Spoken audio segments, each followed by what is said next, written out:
Alright guys, what's up? How's it going? So, if you read the title to the thumbnail, you know that I am doing case prep. So we're going to do a little bit of it together, and we're going to discuss some things, and hopefully we get it all figured out.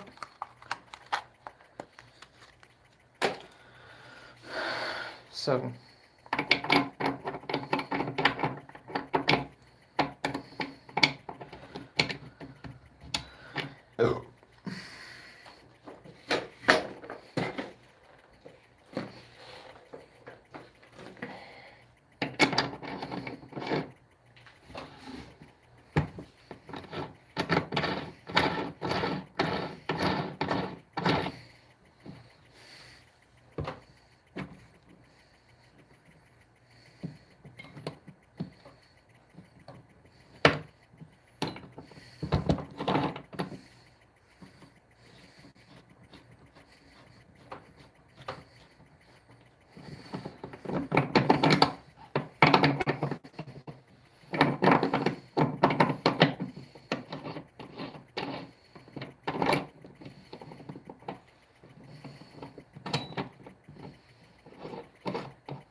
alright guys, so one of the key functions with our case prep is obviously setting up our trim die.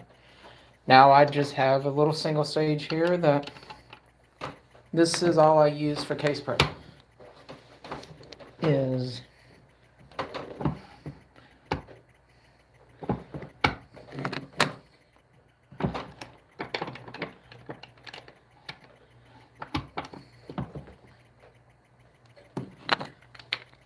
like that.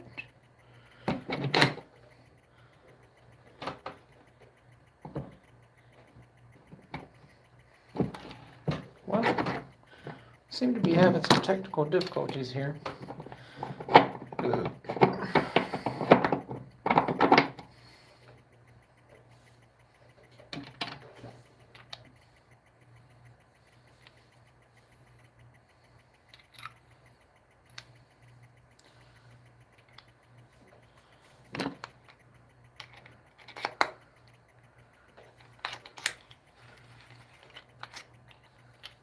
That is not correct.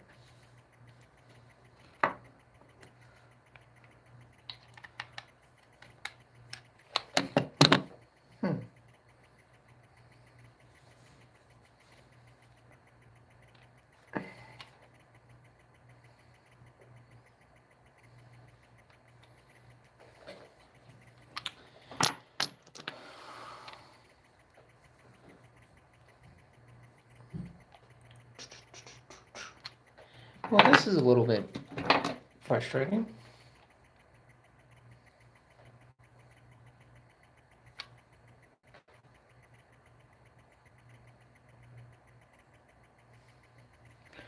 Not exactly sure what the problem is here.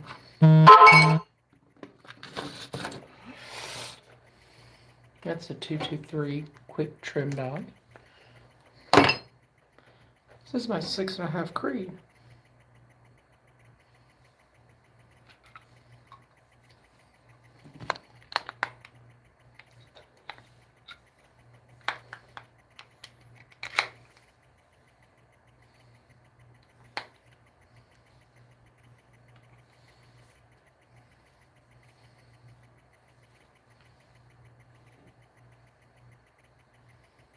What is the issue here?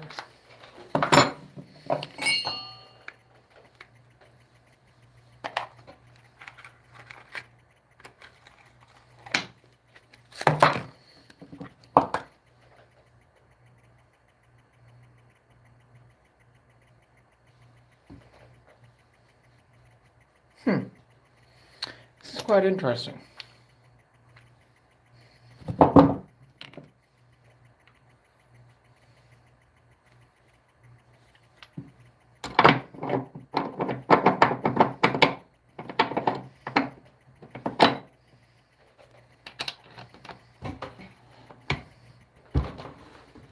There we go.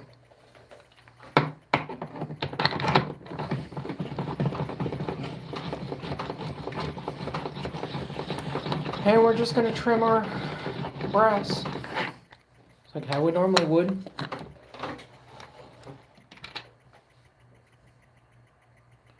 And then we're going to check our measurements. So all we're doing right now is just trimming brass and getting that trimmed up and ready to go.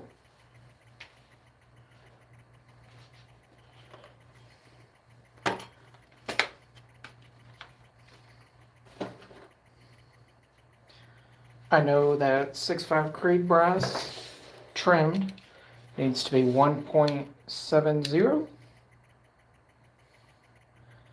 So I still need to trim down another 0.010 of an inch.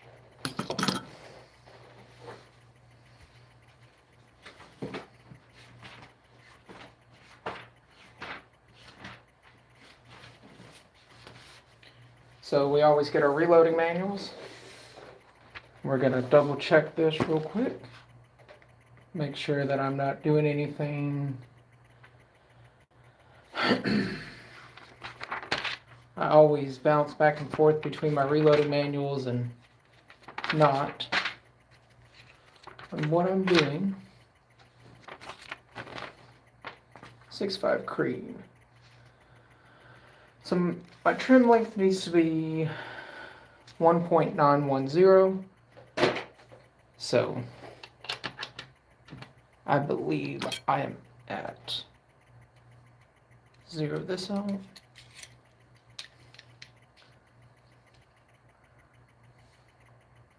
.87, so I'm good there.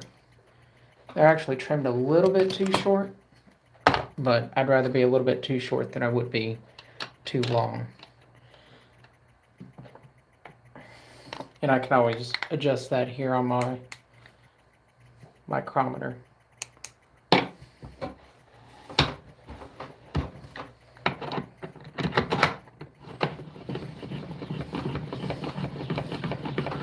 So this is just part of your brass maintenance. I always trim after I resize and deprime.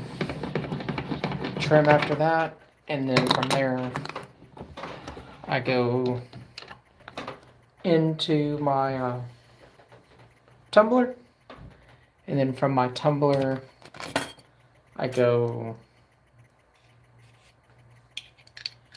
into actually load. So right now all we're going to work on tonight, guys, is just trimming some brass. I'm going to have a conversation while I'm doing it. It's not too advanced. As you can see, like, I just trim here on a single stage press, and I have one of the Lee locking single stages, so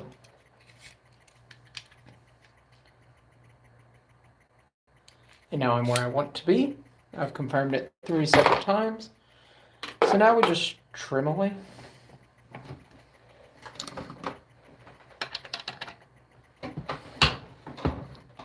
It's not a whole lot that goes into it here when we're working on our case prep, but it's all relative to stuff that we kind of need to do every time we go and load. As you can see here, where it's shiny, it's been trimmed. So this is just my kind of ritual as I'm getting into load development and stuff like that. If you haven't checked out the Eagle Run 2-3 live stream last night that I was on with him, get on there and check that out. We had a really good conversation. It's probably one of the better live streams I've been on in quite a while, where the types of questions were pretty good questions. I will link that in the description down below after this, but just gonna trimming cases, and we're gonna deburr after this, and then from there we'll get to loading. I don't know how much YouTube is going to like me actually loading. But I'm going to show you guys how I load just on my single stage here. I load for more accuracy over quantity, but it all works out. And this is kind of just like some hodgepodge brass here. So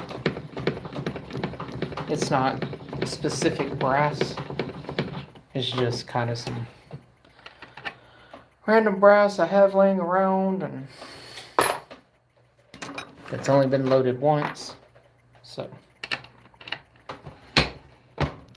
or once fire brass. So it's already fire formed to my chambers, so on and so forth. So I will just neck size from here. But we always size before we trim, knock out our primers, so on and so forth. This is the worst part of it all, is sitting here to actually trim your brass, because it's just time consuming. But I feel like this is a good follow-up for the Eagle Rhine 2.3 conversation we had last night. We talked a lot about case prep and stuff of that nature, so that's what we're gonna go ahead and cover here on mine.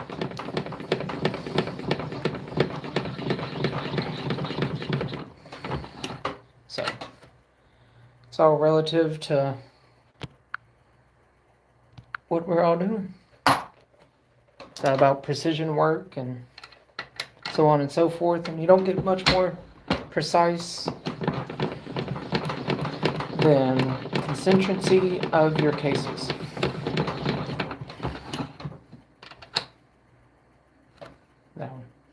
Now on this one, like, I've got quite a bit of burrs, so I'm gonna have to really clean that one up. But I've got my deburring tool right over there.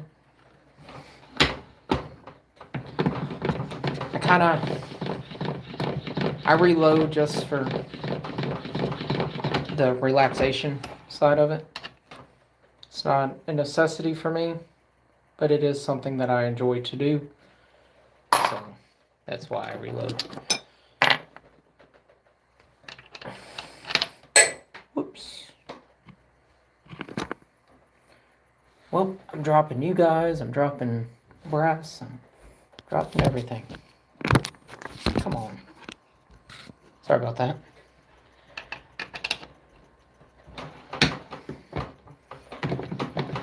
So the other thing from here that you've got is, like, you've got ultrasonic cleaners, you've got tumblers, so on and so forth. It doesn't scare me to load dirty brass, because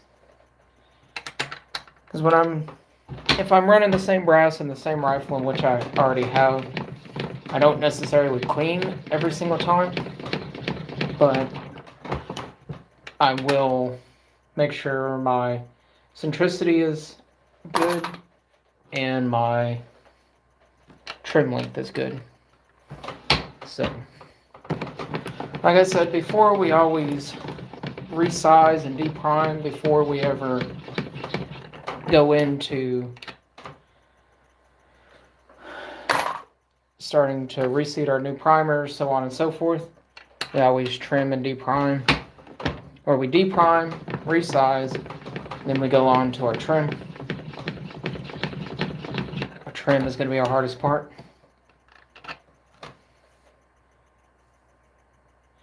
So my order is, I resize, I inspect my brass as I'm trimming it once I'm done, and then from there I resize and then clean as I need it. Not every time do I clean my brass, so I know that might necessarily not make sense to a lot of people, but I don't clean my brass every time. I always inspect my brass every time, but I don't always clean my brass every time. So now this trimmer that I have here, it is miserable to trim brass on. I'm not even going to lie to you. It's absolutely miserable. I always inspect my brass for pressure signs from previous loads in case I'm at the range and I missed a pressure sign, so on and so forth. That's definitely something that I do every time, is check for that stuff. So, got the progressive right here next to me. As we get in more into reloading, we'll talk more on like the progressive, because my progressive set up a little bit different than what a lot of people's is. I can load just about everything on my progressive there. And from there, we just kind of expand out. But I've got some here that I did goof up, and I did not deprime prior to repriming. Or, I reprimed, but I forgot to trim. So, I'm going to trim these while they have primers in there. And just remember that these have been trimmed and primed. I'm going to check inside the chamber there to make sure that I don't have any brass that's gone in there. Then I'm going to check my size of them. And my size is good. So I really need to pop the primers out of these. I probably should have done that. But popping live primers out gets to be pretty nerve-wracking, and last thing I want is to have a primer go off down here in my room that I reload in. So we're just going to kind of wing it, and hopefully there's no... I'm not seeing any brass chippings down in there, but we'll keep an eye on them. Now I have quick change heads specifically for the 6.5 Creed, because I use this single stage press for a lot of stuff. It's not just specifically for my Creed. So I do keep a lot of various heads and stuff around just for this press. So I'm set up all on quick change dies, so on and so forth, which makes life a lot easier. I'm not saying that trimming the way that I am with live primers inside your brass is the right thing to do, because it's not. However, it's just kind of one of those things. Do as I say, not as I do. If that makes sense.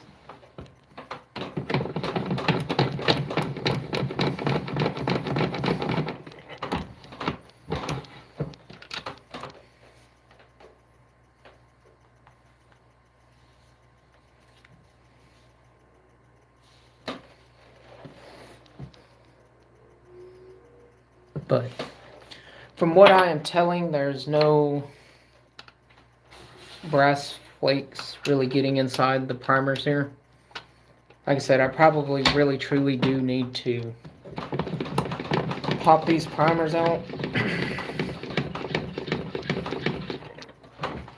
But if anybody knows how popping primers out goes, it's not necessarily the safest thing to do in the world. So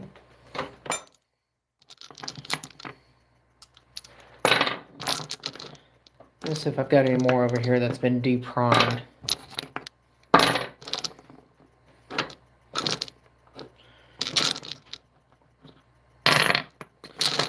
Alright, so I don't have any more over here that's been deprimed, so my next thing that we're going to do is we're going to actually put my depriming die in here, and I've got some brass that I need to deprime, so on and so forth. What's up, Alex?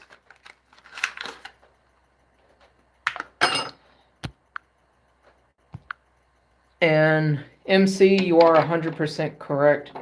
There's 15 different ways to skin a cat. So we're going to put this quick change bushing in here. Sorry I didn't call you back the other night, Alex. You were busy and I was busy, and I apologize for that.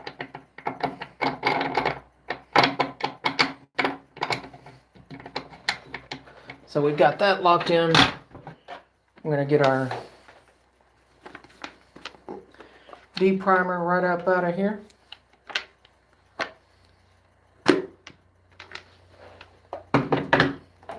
And we're going to... Now I already have this set where it needs to be set here. So I do already know where it needs to be set. I've got about 70 rounds over here that need to be deprimed.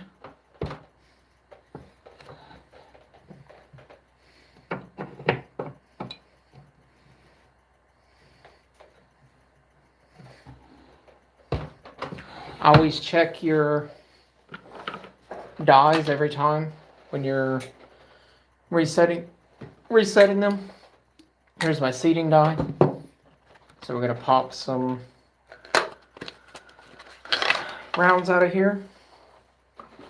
So these are all once fired. We're going to set all these up right here. I've got a tray right here. Well, I've got them all here. I'm going to go ahead and deprime, so on and so forth. Get everything set up for the cleaner, trimmed, so on and so forth.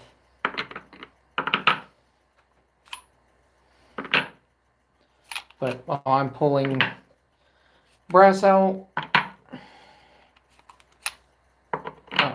what kind of case prep do you guys do?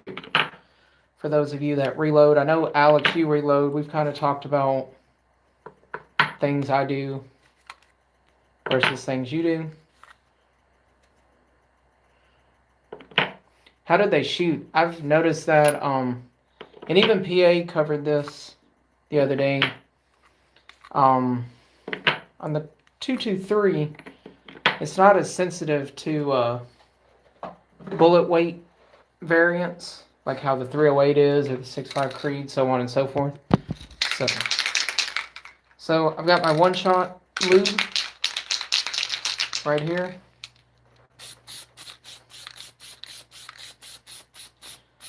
Spray this down on here.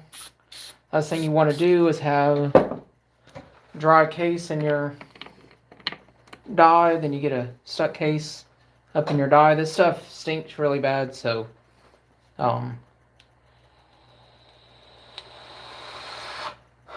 just kind of food for thought. Make sure you're in a good ventilated area when you're using this stuff. Now that I'm no longer trimming, I'm going to stand up.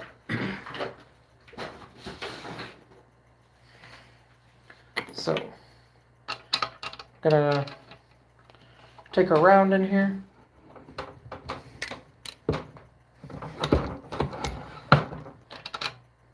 And now we're deprimed.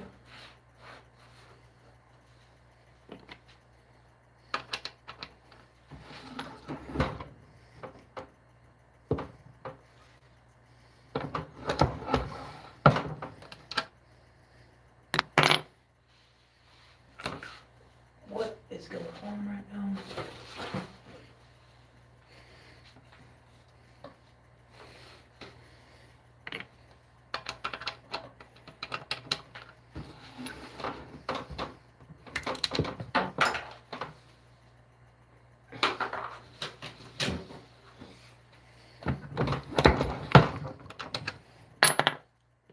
So now we're on to our depriming stage. Now I'm not going to share any physical load data that I use because of personal liability reasons. Although my load data is a safe load, I've been reloading for a very long time, so it's nothing against anybody on my channel. However, for good load data, you guys need to practice just standard loads. Don't try going into crazy loads, things like that. Because I do push beyond pressure at times, but I know what I'm looking for. I run compressed loads, so I do use some load data that's not necessarily published.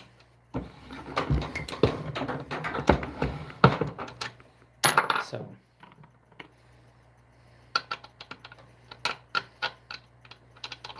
I've got my case feeder will do Lapua on the progressive, but it's a huge case to try to do on the progressive. I'm not even going to argue with anybody on that one. Lapua is a huge case to try to do on the progressive.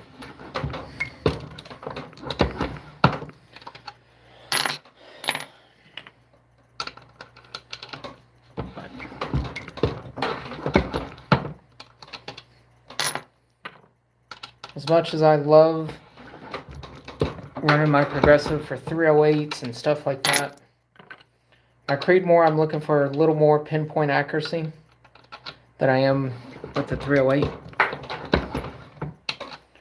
So I strictly run the Creed just, for the most part, generally here on my single stage. 416s I run on a single stage. I've been really looking into the idea of having a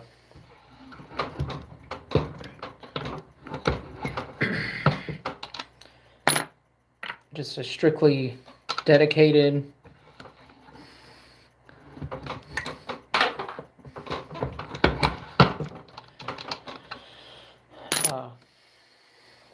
press just for pistol.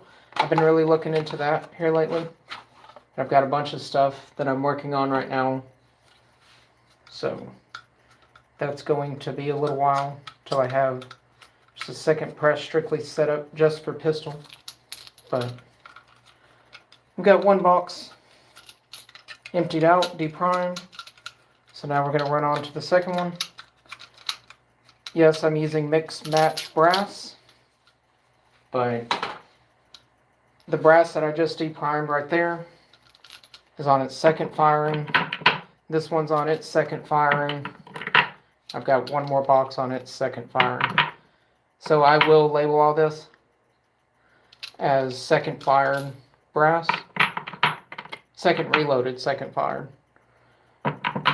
brass. And then from there, I will load it, inspect on my brass. Now this stuff's going to have to go in the tumbler, so that's probably where the reloading will stop for tonight. But I'm going to case prep everything, get everything deprimed, so on and so forth.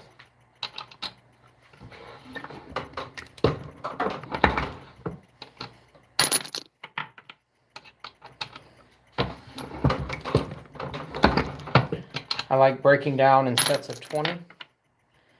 It does make it a little bit easier for me to manage on my case lube tray, because I use the aerosol version. I don't use the grease version. I use aerosol. The aerosol seems to work better for me. I could never get the grease right on the grease styles, but the aerosol, with it being a petroleum based, once it dries out, it's dried. So I always got to make sure they're dried before I put them in the dry tumbler, because if not, I'm going to get a bunch of walnut and stuff stuck to them. Hopefully YouTube doesn't yell at me for doing this live, but we're going to find out. The weather here has been super bad, so that's why there hasn't been an upload of a video actually on my channel. It's because of that. But once all that's cleared out, we'll get back to our regularly scheduled content of range time, so on and so forth. But until that happens, we're going to be here doing this.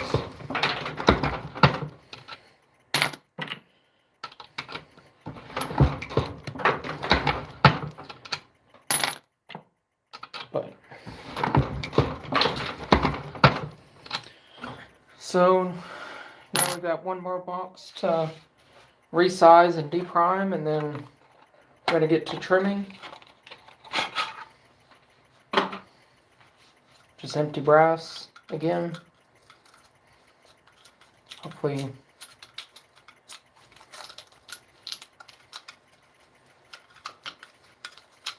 YouTube doesn't yell at me, but so we got some more empty brass here. I'm going to set it in here. And I'm assuming that everybody that's in here watching knows how to set up their dies. I'm going to assume so. If you've got any questions about it, drop them down below. I'll answer them to the best of my knowledge. For the most part, all the presses are the same. That is very accurate. My press is off screen, but I am right here physically doing it. So if there is that question,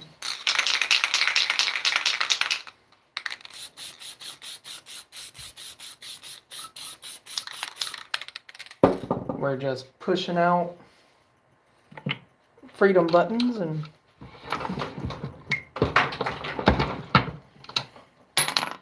so I stream literally off my cell phone, guys.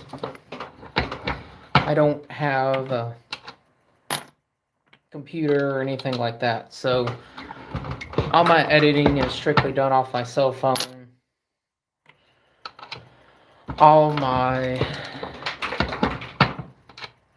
recording is done on a GoPro Hero 8.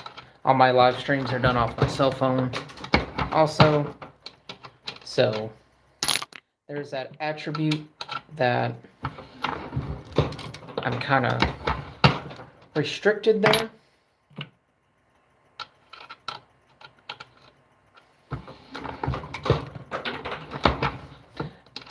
I mean, that's true. These are muffin tins.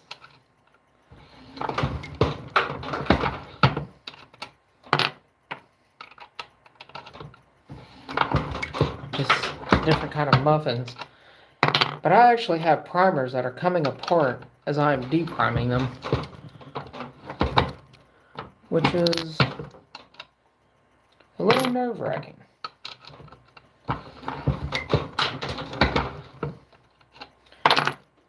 That's not good. That's interesting. That's pressure signs.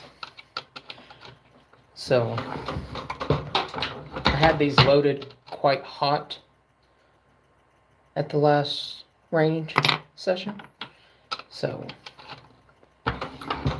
just food for thought to you guys.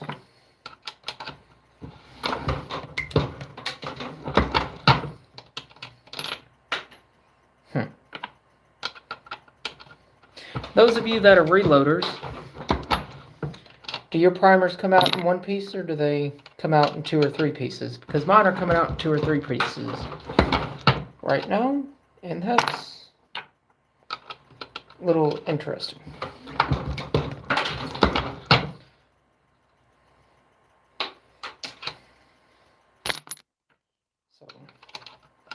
So yours are 50/50 MC.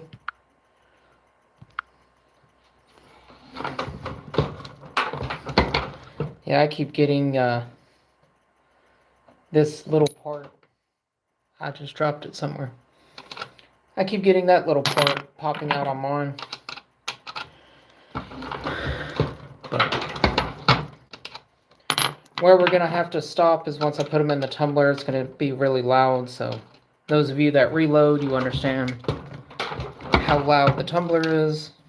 Those of you that don't reload, the tumbler is really loud. So, which kind of sucks. But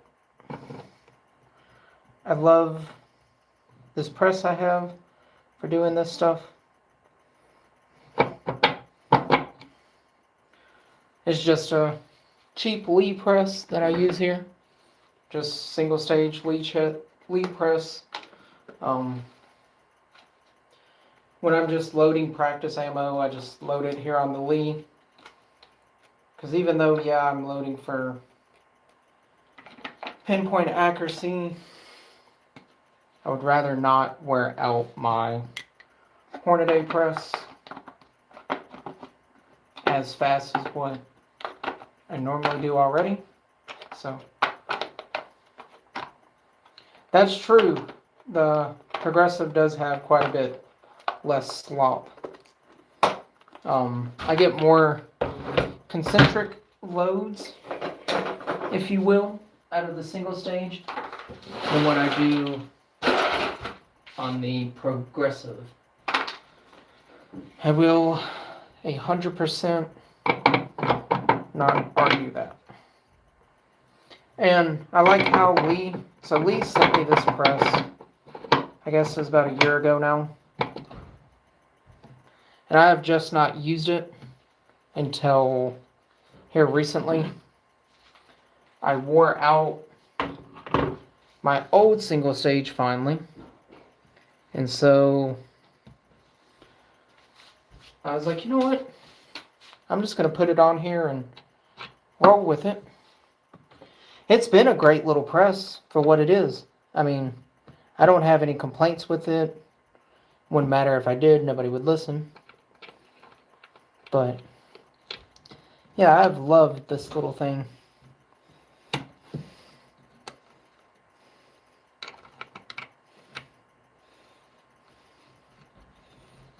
But yeah, it's probably been one of my favorite presses I've used in a very long time.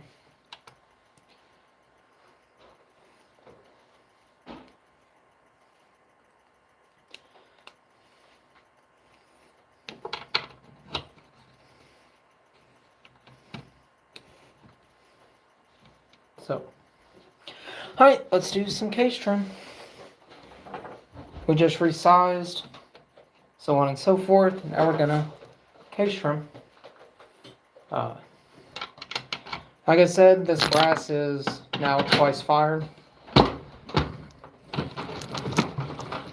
So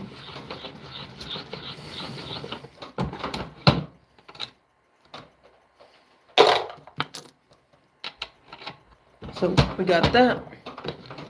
And while I trim, if you guys have any questions, comments, concerns, suggestions, so on and so forth, ask away, talk away. I'll answer your questions, because all I'm doing right here is just trimming some cases.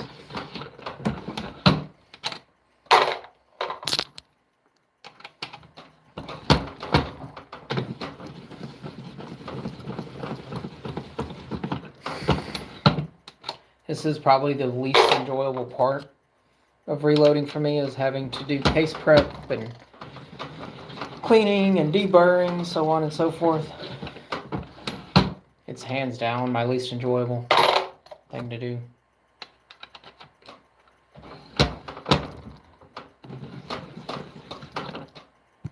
So I'm using literally just a Lee quick trim.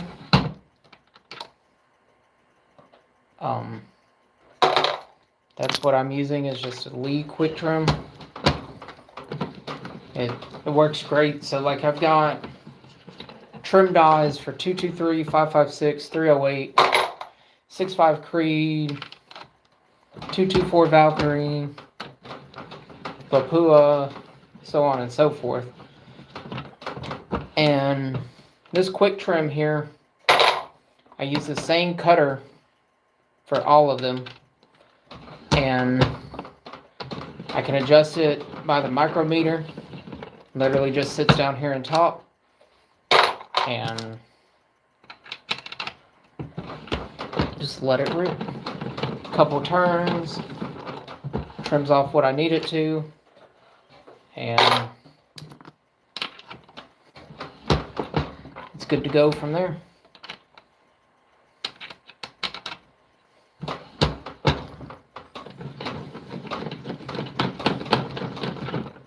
So unlike the RCBS, this one has a micrometer here on top that I can adjust everything with. And the micrometer, I trim a little bit shorter than what most people do, because after I fire formed my brass, I only neck size from there.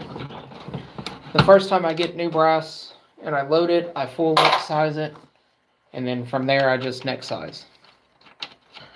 I found that my brass lasts a lot longer when I neck size only and anneal. So that's kind of my next thing that I've got to do after this is anneal my brass.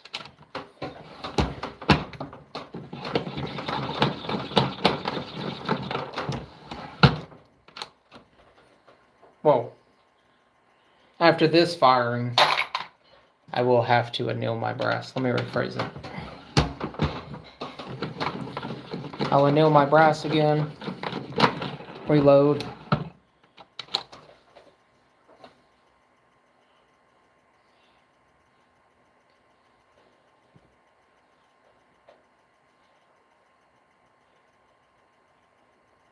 Yeah, after I get past the first, second reloading, and then I go to only neck sizing, I mean, you're talking maybe 100 thousandths comes off, if even that much. So really, it's just the first couple times when I'm reloading that I have to trim a whole bunch, like how I am right now. But it's all part of case prep. Everything else, like we'll chamfer and deburr next.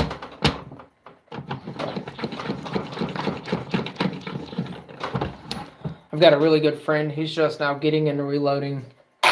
So him and I have had a lot of conversations on reloading, so on and so forth.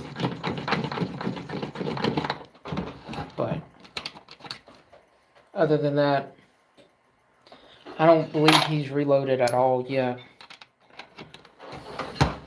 He lives a pretty good distance away from me, so getting down there and just reloading with him first couple times. It's possible, yes, but it's not financially beneficial for either him or myself, for him to even come up here or me to go down there. So we've just talked via Zoom and phone calls to work with him on it. But I do love my ultrasonic cleaner. Sometimes when I get really dirty brass, like if I'm at a match and it's super muddy, I throw them in the ultrasonic cleaner to get the mud out of there. But for the most part, I like to just dry tumble. I think it helps the most with case life and so on and so forth. But when I've got super muddy cases, I'm stuck with having to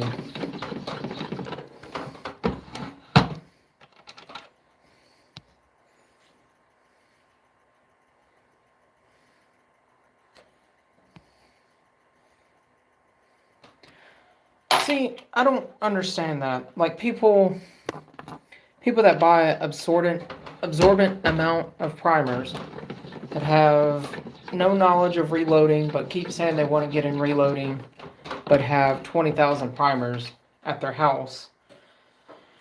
It's like, dude, there's so many people like me or anybody else that reloads that's willing to teach you how to reload. But when we see that you have 50,000 primers at your house and you have no energy to want to learn how to reload, it makes us not want to help anybody.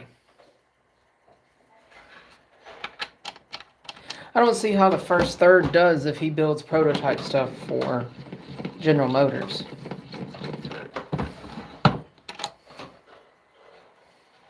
That makes no sense. But people be people, I guess. I don't necessarily understand it, but people do what people choose to do. So, yeah, but having the manual and all this stuff to do it, you're already doing it wrong by not trying. That's kind of my opinion. Learning how to do it's half the battle.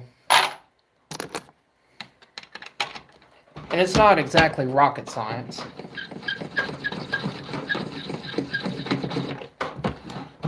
I mean, there's some frustrations that go with it. I'm not even going to lie and say that there's not, because there is. But I don't know. I guess people will be people no matter what. And people will do as they choose to do, no matter what they do.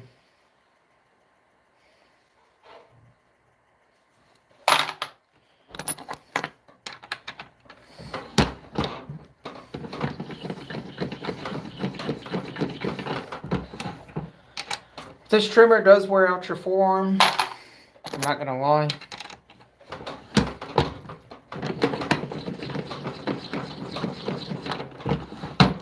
But it's not too awfully bad.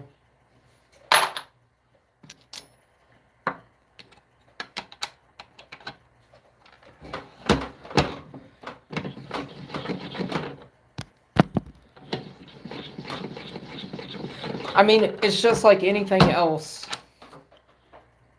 on the chemistry side of it. No matter what we do, we run the risk of causing whatever. Accidental pressures, under pressure, over pressure, squib, so on and so forth. But you've also got factories that, especially here recently, I know a lot of people have been getting squibs here recently. I was on Sniper's Hideout last night, reading through a forum, and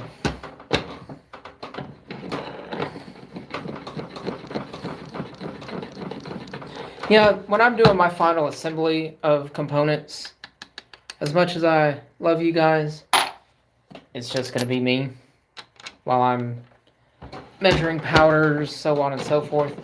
But just depriming and trimming, I personally feel like that's just trivial work. So I just do that all on my own. What's up, DSS? I sent you a DM the other day and never heard back from you. Just gonna throw that out there.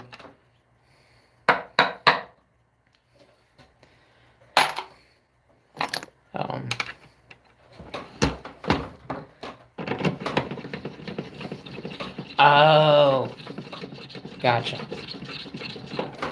So, if you read the thumbnail and saw what the thumbnail was, we're doing some case prep today. And that's kind of all that we're going to do. We've been going on for about 50 minutes now. Got a few people in here. But nothing too crazy. I did a 2-hour interview last night with Eagle Run 23 on his channel. So that was super rad. We had a great conversation over there. Talked with some great people. And it was pretty fun. So I don't know if you saw that, DSS. No, I agree. It's very unfortunate what's going on with him, but I'm not really gonna go a whole lot into there.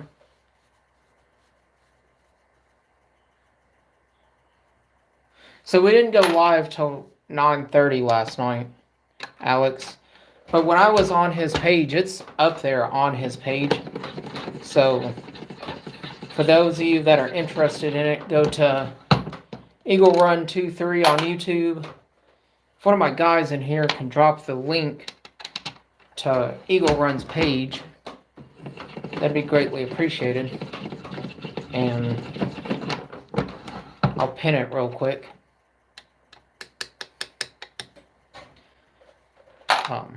Any of you guys that know Eagle Run's page right off the top of your head, that link in there, I'll pin it in here and we'll get it sent up.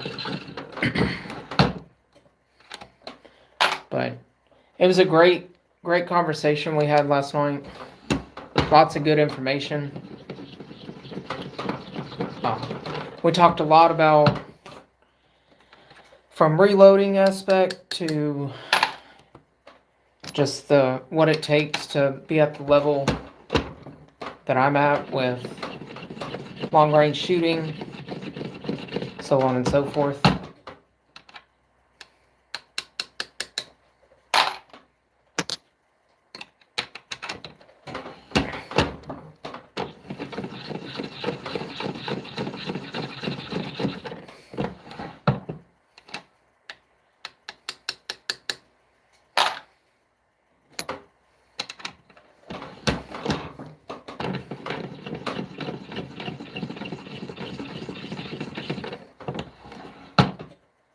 Yeah, I was over there on his channel last night. No, it was on his channel last night. Sorry, I guess I should have told you that.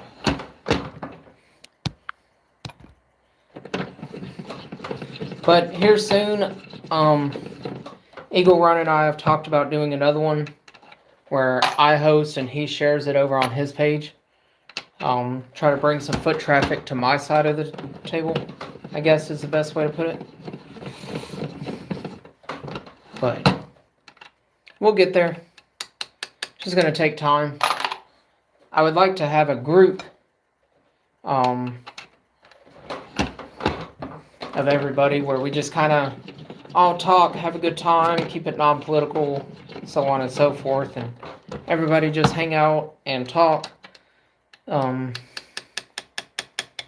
of my big things is I'm not into all the politics of everything. I'm just one of those that enjoys what I do. I'm in a fortunate situation there. But we're down to our last round here of case prep. Might have one or two over here.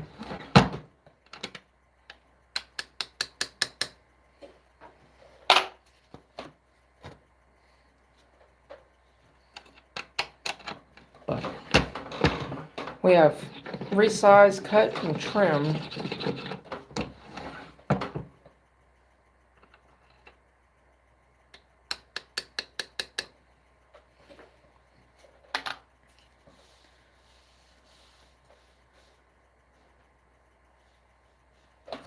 Yeah, and that's one of my things. Like, I'm not political at all when it comes to that stuff, and I like to just kind of stay away from it. But, guys, we've trimmed about 60 rounds so far. I've got a bunch of brass all over me. But, give me 1 second. I'm going to go dump this in the garbage can, and I'll be right back.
Alright, sorry about that, guys. I had to go dump some brass shavings, so on and so forth. So, yes, I agree with you, Alex. It is good to have a break away from all the news.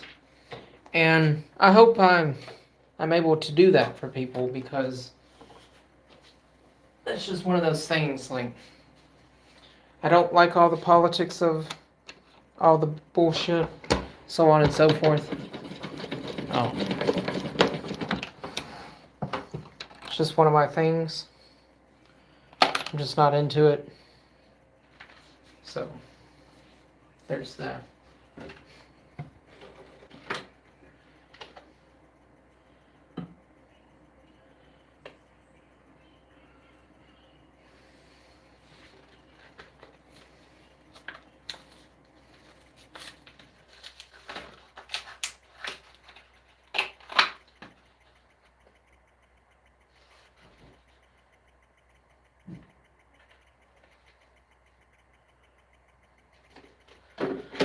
Alright, well, I've got my chamfer and deburr tool here, and that's going to be what we're going to work on next. Is chamfering and deburring everything. So,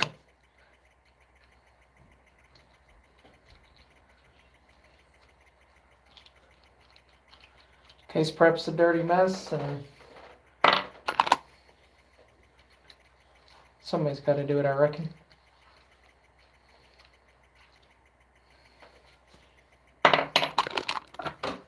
So we got our chamfer and deburr here, and that's what I'm going to work on now, and I'll talk to you guys while you're up here.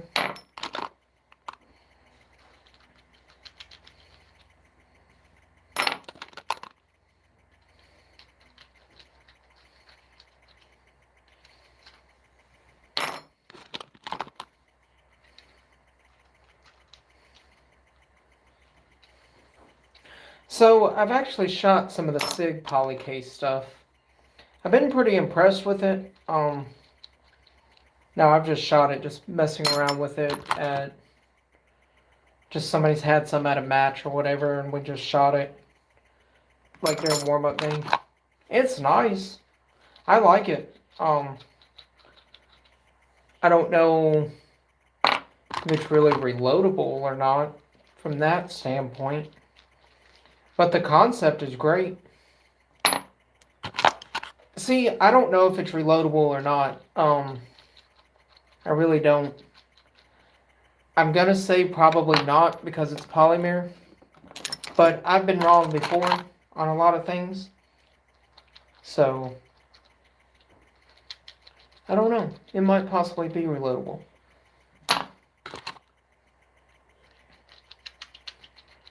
But, yeah, I don't like the whole politics of shit.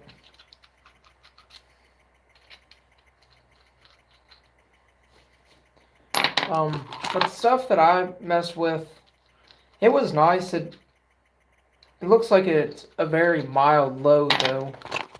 So there's that attribute of it, and that could just be one of those things.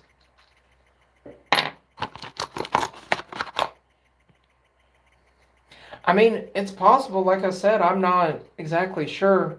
Maybe annealing it would allow it to kind of be resized and stuff. I don't know. But it's a cool concept. Now, I am one of those people that thinks the world doesn't need any more plastic dumped into our oceans.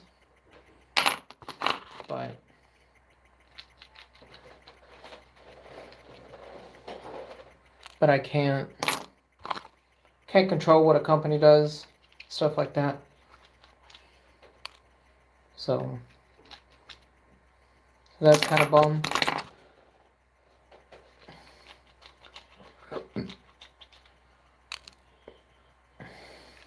So, all right, well, we got that onslaught deburred. Now we're going to move on to this one.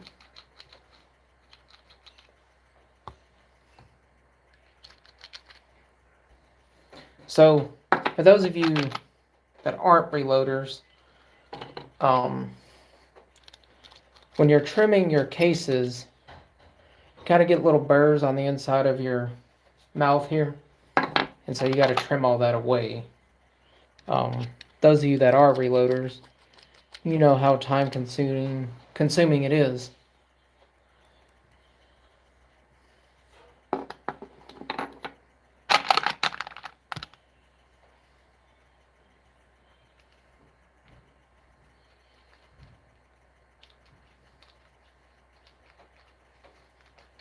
Yeah, I mean, it all could just be relative to, but I'm pretty sure that they're running most of that stuff in a gas rifle. So it could just be way under pressured for his, I don't know what he was running it in. Like when we shot it, we were just playing with it, just messing around with it. We weren't looking for pinpoint accuracy. We were just playing with it one day at the range, at a match after a match. So I wasn't impressed by it, but it's a cool concept. I can respect the concept of it, but I'm also one of those that I don't think we need any more plastic in our oceans. So there's that.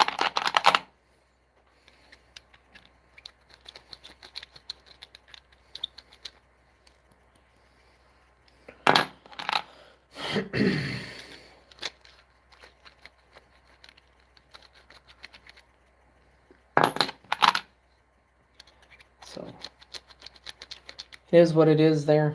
Like, it's a great concept, I think. I mean, it's just like steel case ammo. People don't realize that you can reload that stuff. Lee actually makes dies specifically designed to reload steel case ammunition. So, some crazy stuff that goes on in the innovation of the firearms industry, which is pretty cool. Like, I'm glad to be part of an industry that is continuously growing, but everybody wants the next and best thing, and all these companies that are coming out with wild stuff right now, from forced reset all the way down to polymer ammo, they're trying to just make their name. I mean, and you got to respect the innovation that these guys are doing. So it's pretty cool. Like,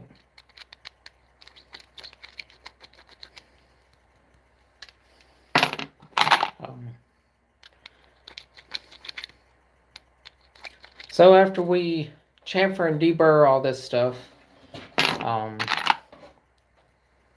will probably be the last thing that I do tonight with it. I'm going to throw it in the tumbler and just let it tumble.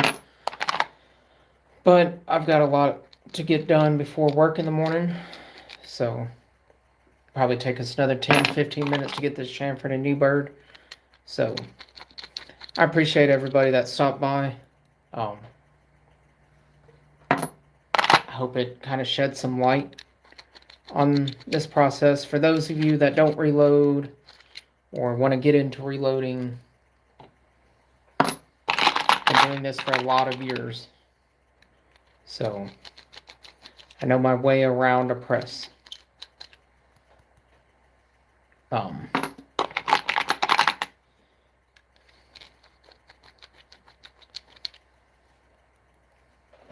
So there is that attribute. I'm always willing to answer questions, and I'm always asking other reloaders questions, opinions, so on and so forth. But did everybody remember to reset their clocks last night? Because I didn't, and when I woke up this morning, I did not realize how late it was when I had woken up. I slept over half the day away. And I was like, what in the world? Because normally on the weekends I'm up by 9:30, 10 o'clock in the morning. Not this morning. I think I slept till what was noon because of the time change. I forgot to go to set an alarm, that way I still got up at the normal time. So all day I have felt like I have been behind. Which in all reality I have. I had to do 15 million things today. I didn't even make it down to the range, which kind of sucks, but it is what it is there.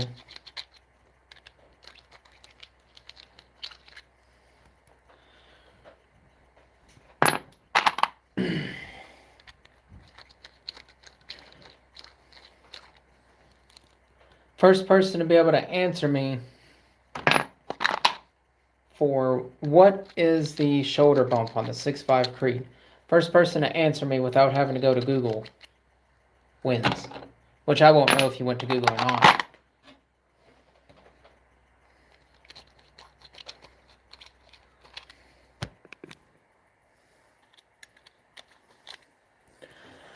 That must be very convenient because I have not.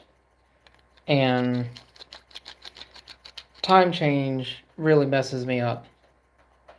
The fall one's nowhere near as bad as the spring one, but man, time change for me is a rough experience.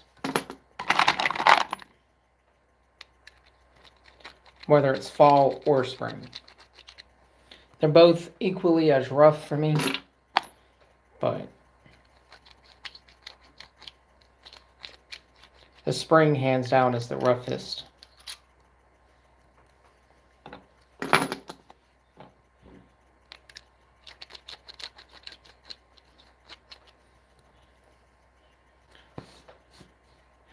I don't understand why we shift anymore.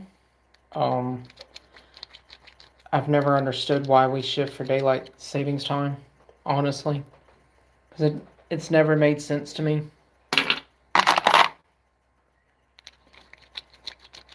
I mean, not everywhere in the world shifts, I don't believe. I believe it's a very North American thing. I could be wrong, but I believe it's generally only practiced here in the North America.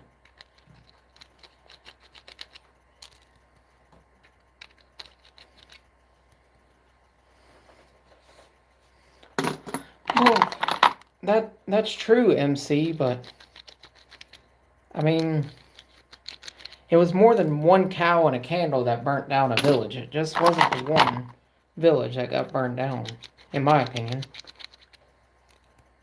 I might be wrong on that, but I'm not exactly sure.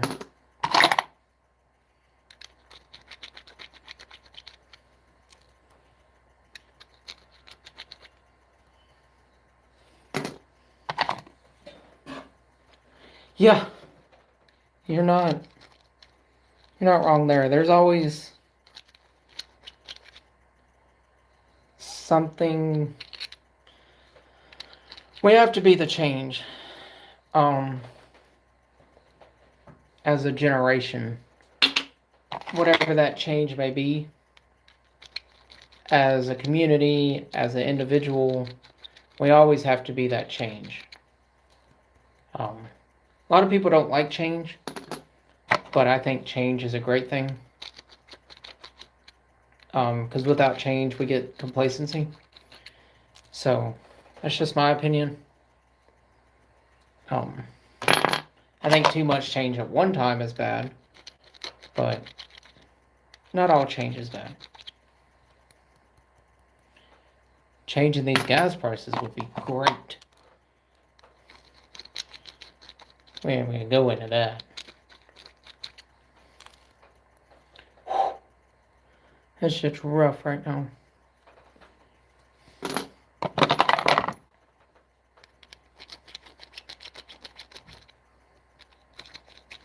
But sorry, I've said too much on that. And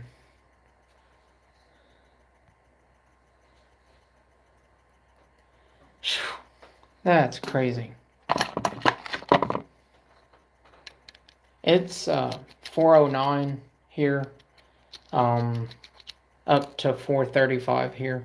Just depends on where you are and what neighborhood you're in. Some neighborhoods have it cheaper, some neighborhoods have it more expensive by me. But if you go over the, like when I go down to Mid-South, Clarksville down there, their gas prices are at least 50 cents more than mine. Which sucks. But Tennessee also has a 9.5% tax, whereas Kentucky does not.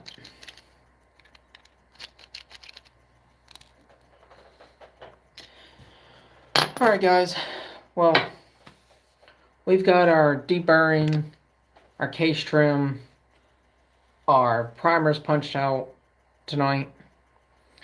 I'm gonna work on some other things, like I gotta clean primer pockets, and I'm sure nobody wants to see me clean primer pockets. Because I don't even want to clean primer pockets, to be honest with you. I keep delaying it and doing something else because I hate cleaning primer pockets.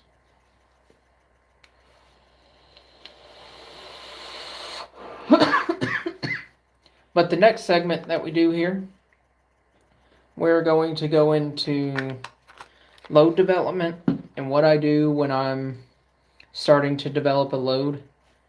Now, some of that I'm going to have to physically upload on my channel because of the rules with YouTube. So some of that's going to actually physically be done on my channel because I'm going to have to put a modified case in my rifle, so on and so forth. But we're going to work on this from the very beginning as if I'm working up a load all over again. But until then, that video is coming. I've been working on it and doing little things here, little things there. But there's a lot that goes into it. I mean, because we can go as in-depth as how I take my bolt apart to put my modified case in there and measure where my lands and grooves are and how deep my chamber is.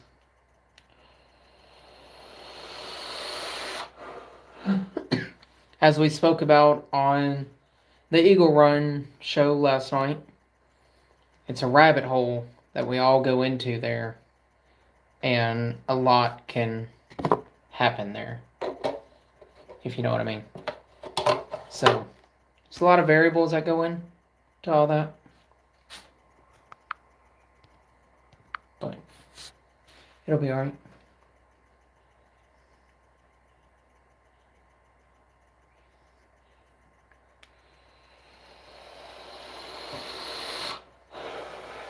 So, I don't exactly know. Now, I'm not monetized. Once I get my viewing up to monetization levels, there's some things that I'm going to have to watch a lot closer than what I do now. But that's why I've geared my channel around strictly to what I'm doing. But there won't be a share of load data on my channel.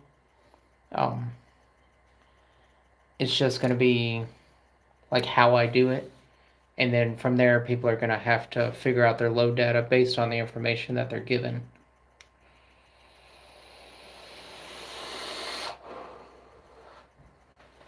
And hell, there's no telling, there might not be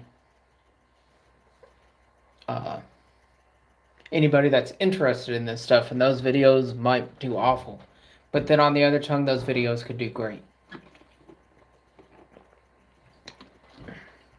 But that's gonna take time for me to do it. So, like, doing doing all your load development and your overall case length. That stuff takes time. Measuring your chamber takes time. Trimming cases takes time. So on and so forth. So there's a lot with it. Like, I know Eagle Run and I talked a lot last night on if I was going to work on a load for his rifle, where would I start? And it's kind of one of those things.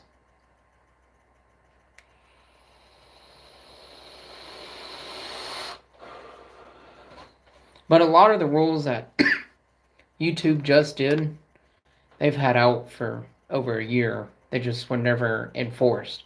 And now they're being enforced, and that's their right as a private business to enforce their rules and their policies as they see fit. And it's kind of one of those things, if you want to be on their platform and use their platform for what it is, you've got to follow their rules.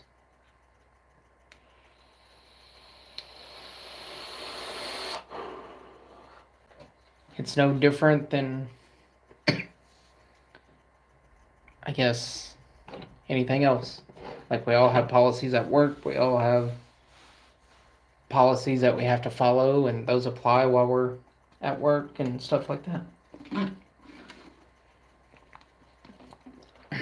So, that's my little rant there, and that's going to be it.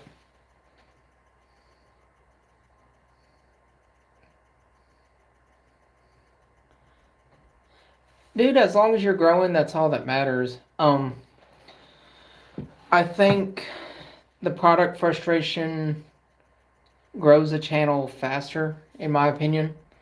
I was given a large advantage with mine. I got grouped up with a very good network of people. Like Matt at CRS Firearms, I was like, he kind of helped push me to do my channel. And other guys that I shoot with that have larger channels, like Slav Guns and those guys, they've really pushed me to start my channel. So there's been some really good people that have pushed me. So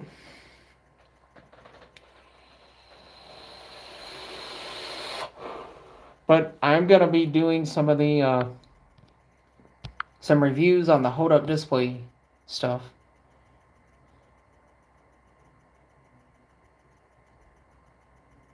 Yeah, I mean, you're completely right. There's a little bit of a delay in your comments versus me seeing them, so bear with me a little bit if I answer your comments a little bit late. But, yeah, private entities are allowed to do as they choose. So.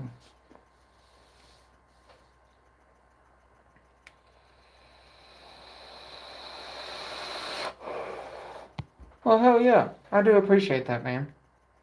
I hope to one day build this audience around the reloading aspect and the precision side aspect of it, and where people can understand that there's a bunch of different disciplines in shooting that aren't always just mag dumping and things like that.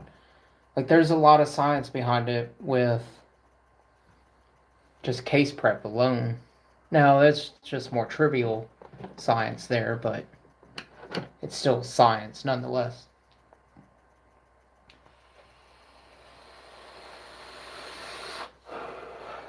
It's like I talked last night, Eagle Run, that a good set of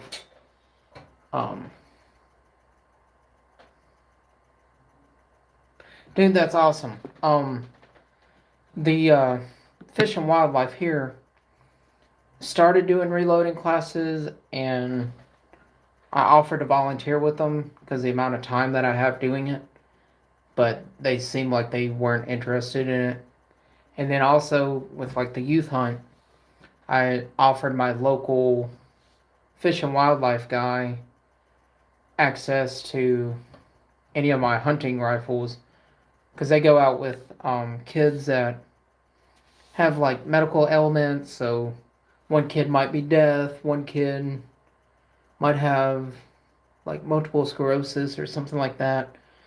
I offered them some of my rifles since they're so heavy, even though they're larger calibers rifles, there's not a lot of recoil.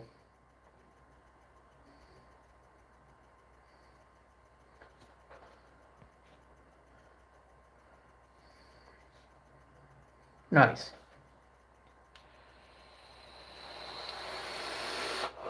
Yeah, I'm not big into hunting. I generally just um, shoot precision rifle and stuff like that. So there's that aspect of it, but a lot of my family hunts and a lot of my family uses a lot of my rifles to hunt. I've always let family members borrow rifles to go hunt and then return it after, especially the ones that like I know understand what gun safety is, so on and so forth. Not every family member do I let borrow a rifle, but there's there's some that I allow to borrow a rifle.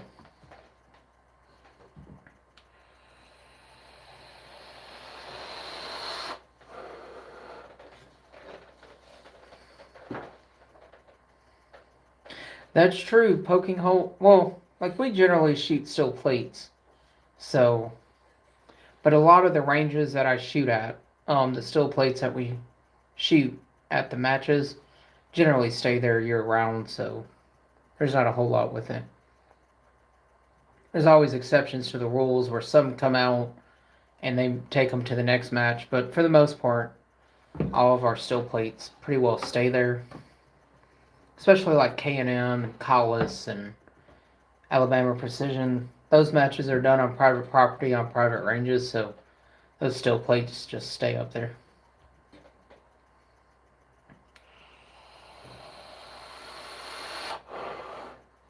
But I am going to jump up out of here and throw all this brass into the tumbler, so on and so forth. So